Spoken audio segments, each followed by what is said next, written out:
መንግስቲ እስራኤል ትማሊ ምሸት ማልትዩ ኣብ ኢራን ብዙሕ ደብዳብ ከካይድ ኽኢሉ ኣሎ እዚ ዘካየዶ ከይዲ ደብዳብ ድማ ለኣየ ኣይውክልን እዚ ስምምዕነት እዚ ለኣየ ስለ ዘይውክለኒ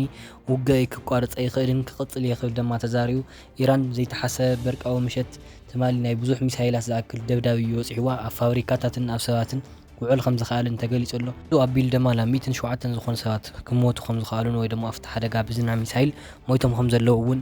ኢራን ይጻላ ማለት እዩ ዘቢል ድማ ትራምፕ ትማሊ ምሸት ብዙሕ ዘረባታት ክዛረብ ኽኢሉ ወይ ደሞ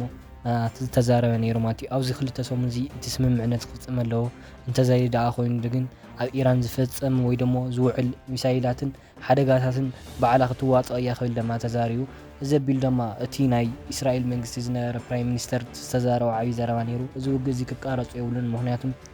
ኢራን እቲ ትጥይቆ ዘላ ጠለባት ወይ ደሞ ጥያቄታት ብጣዕሚ ዝኸበደን ምዃኑን ይሓቢሩ ስለዚ ኢራን ናይ ዓለም ሃገር ውግእን ዝተላዓልን ሓደገኛ ሃገር ስለ ዝኾነት ካብ ምድረ ገጽ ክትጠፍእ ኣለዋ ክብል ድማ ተዛሪቡ ትራምፕ እዚ መሰረት ብምግባር ድማ እቲ ውግእ እዚ ከመይ ክትርእይዎ ክበሃል ተሎ ትራምፕ ኣነ እዚ ውግእ እዚ ክኸይድ ክቃጸልን እቲ ግዜታትን ክባኽንን ኣይደልን ግን ይኹን ዳ እምበር ኢራን ትፍጽሞ ዘላ ጥቕዓት ቀሊል ስለ ዘይኾነ እዚ ኣብ ዓለም ጽዕንቶን ኣብ ሃገራውን ስለ ዘሎ እቲ ውግእ እዚ ደው እንድሕር ዘይበለቶ ዝተፈላለዩ መሳርሕታት ክሰድድ እየ ብምባል ድማ ተዛሪቡ ነይሩ ትማሊ ምሸት እዚ ዝለዓለ ሚሳይላት ትሪእዎ ኣለኹም ዓዲ ተቃጺላ ያውዒላ እዚ ምክንያት ዝገበረት እስራኤል ድማ ኣብ ኢራን ምሸት ብጣዕሚ እቲ ዝገርምን ዘናድድን ዝኾነ ናይ ኢራን መጥቃዕቲ ክትፍጽም ኽኢላ ኣላ ኣብ ኢራን ንስካዕ ኸዚ መልሲ ግብራዊ መልሲ ኣይለኣኸትን ዘላ ምክንያቱም እቲ ዝነበረ ናይ ፋብሪካታትን ኣብ ሰባት ዝነብርን ዝውዕለሉ ዝነበረ ሚሳይላትን ኣብ ሰባትን ኣብ ህዝብን ይኹን ኣብ ኩሉ እዩ ውዒሉ ዘሎ ማለት እዩ እዚ ትሪእዎ ዘለኹም ባሕሪ ሆርሙዝ ማለት እዩ ዝከዓ ኸዚ ኣይተኸፈተን ስለዚ ዘይተኸፈተ ብምግባር ዝተወሰነ ሓደ 5 ዝኾና መራክብ ሓሊፈን ነይረን ይኹን ዳ እምበር እስራኤል ብዝገበሮ ጥቕዓት ማለት እዩ ኢራን ክተቋርፅ ከም ዘይከኣለትን እቲ ነገራትን ክበኣስን ክገድድን ምዃኑ ኽኢሉ ኣሎ ኣብ ኢራን እቲ ዋጋ ነዳጅ ቅናሽ ከም ዘሎን ኣብ ካሊእ ዓድታት ግን ክጓሃርን ክቃጸልን ተራእዩ ከም ዘለውን ሶሻል ሚድያታት ሓቢሮም ኣለዉ እዚ ብምግባር ድማ ኣምባሳደራት ናይ ኣሜሪካ ማለት እዩ እናተዛረብዎ ዝነበሩ ኣብ ኢራን ዝፍጸም ዘሎ ጥቕዓት ግዴታን እዩ ክብል ድማ ተዛሪቦም እዮም ምክንያቱም እቲ ነገራት ተቀጻጽሎ ዘላን ሃገራዊ ይኸውን ቅልውላዊ ተስዕቦ ዘላን ብጣዕሚ ሓደገኛ ብምዃኑ ኢራን እዚ ነገር እዚ ክተቋርጾ ኣለዋ ተለይ ኮይኑ ግን ግብራዊ መልሲ ክወሃብን ኣለዎ ማለት እዩ ተባሂሉ ነይሩ እዚ ኣቢል ድማ ብዙሕ ሲኤንኤን ቢቢሲን ዝተጋገይዎ ዓብዪ ጌጋታት ድማ ትራምፕን ምክትል ናይ ኤምባሲ ዝነበረን ክዛረብ ኽኢሉ ኣሎ እዚ 10 ጥያቄታት ኢልኹም ነበርኩም መስማምዒ ብኤኣይ ዝተሰርሑን ብሕሾት ዝተነደቐን ሕሾትን ዝነደቑን ተግባራት እምበር ኣንሕና ከምኡ የበናን ኢራን ክትስማማዕ ኣለዋ ድርድር ላብ ድርድር ክትቐርብ ኣለዋ 10 ብቻ ኢና የበናን ካብኡ ላዕሊ እውን ክኸድ ኽእል እዩ ካብ ታሕቲ እውን ክኸድ ኽእል እዩ ስለዚ ኢራን እቲ ሕግታት ክትፍጽሞ ኣለዋ እምበር ኣንሕና ዘደራድረና መንገዲ እቲ ወረቐትን ስምምዕነት ናይ ድሕነት ኣሜሪካን ብቻ እዩ ክብል ድማ ተዛረበ እዚ ብምክንያት ብምግባር ድማ ኣብቲ ክልተ ሰሙን ዘሎን ኣብ 39 መዓልቲ ገይሩ ኣሎ ትውግእ ማለት እዩ እዚ ኣብ ክልተ ሰሙን እዚ ዕርቂ እንድሕር ዘይተገበረ ማለት እዩ ብዙሕ ነገራት ክትስእን ትኽእል እያ ኢራን ክብል ድማ መንግስቲ ወይ ደሞ ዶናልድ ትራምፕ ክዛረብ ኽኢሉ ኣሎ እዚ መንግስቲ ኣሜሪካ ዝተዛረቦ ድማ ብዙሕ ኺሳራታት ከጋጥማ እዩ ኣብ ቅልውላው ሃገራውን ክትነብር ክትኽእል እያ እዚ እውን ክጉዳእ ኽእል እዩ ኣብቲ ዝሰዶ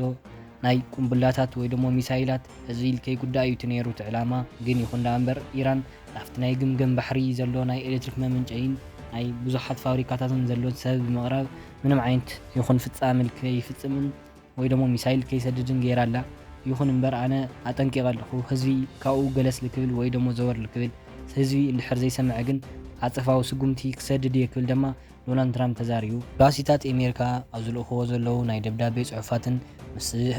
ሕቡራት ኣውሮፓ ብምርኻብ እዚ ብዙሕ ዘረባን ክዛረቡን ክቕንዩሉን ወይ ደሞ ክውስኑሉ ጸኒሖም እዮም ሕቡራት ኣውሮፓ እዚ ነገር እዚ ከመይ ትርእይዎ እናተባሃሉ እዚ ውግእ እዚ ብዕሊ ክንቀላቐሎ ንደሊ ኢና ይኹን ዳ እምበር ዘከሓሰና ዝከዓ ኸዚ ምንም ዓይነት ነገር ከም ዘየለን ምንም ዓይነት ኣካይዳን ለኣና ዝጎድእ ስለ ዘየለ እስካዕ ኸዚ ምንም ዓይነት ስጉምቲ ክንወስድ ኣይከኣልናን ይኹን ዳ እምበር ነዳጅ ዝገብሮ ዘሎ ተወሳኽን ሃገርና ዘሎ ቅልውላውን ክከኣልን ክጻወሮን ስለ ዘይንኽእል ክንቅጽልና ድማ ተዛሪቦም ዶናልድ ትራምፕ ደሞ ለሕጋውያን ንኩሉ ዓለም ዝለኣኸቦ መልእኽቲ ነይሩ እዚ ውግእ እዚ ቀጻልነት ኣለዎ እዩ ማንኛውም ሰብ ኢጣልቃነት ክኣቱ የብሉን ይኹን እምበር ኢራን ድሕሪ ዝውግእ እዚ ለይቃረፀቶ ብዙሕ ነገር ክሳራን ክትኸስርን ኣጠንቂቐ ኣለኹም ክትረክብ ምዃና እውን ግልፂ እዩ ክብል ድማ ተዛሪቡ። እዚ ብዙሓት ሶሻል ሚድያታት ክዛረበውን ክቕንያሉን ዝኽኣላ ዘረባታት ድማ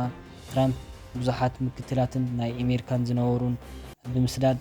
ኣብቲ ውግእ እዚ ክቃለቐሉን ብዕሊ ነጊርዎም ኣሎ ማለት እዩ። ብዙሓት ኢራን ናይ ብዙሓት ስልጣናውን ዝነበሩ ጀነራላትን ክስኖም እውን ክትሞቶም እናኽኣለትን ትኽእል ዓዲ እያ። ስለዚ ኣሜሪካ ብዙሕ ጥቕዓትን በደልን ፈፂማላ ኣብ ኢራን ማለት እዩ። ብዙሓት ናይ ጀነራላትን ብዙሕ ናይ ጀነራላት ዝነበሩ ቤተሰብን ክሞቱ ክኢሎም ኣለዉ በዚ ውግእ እዚ ምክንያት። ስለዚ እቶም ዝነበሩ ጀነራላት እውን ንኢራን ክክሕድዋን ክጠልምዋን ጀሚሮም ኣለዉ። ውሽጣ ኢድ ኢንፎርሜሽን እናሃውን ኢዶም እውን ለኣሜሪካ እውን ክህቡን ተራእዮም ኣለዉ። እቲ ቅድሚ ከዚ ዝነበረ ኢራን መራሒ ማለት እዩ ክመውት ዝኽኣለ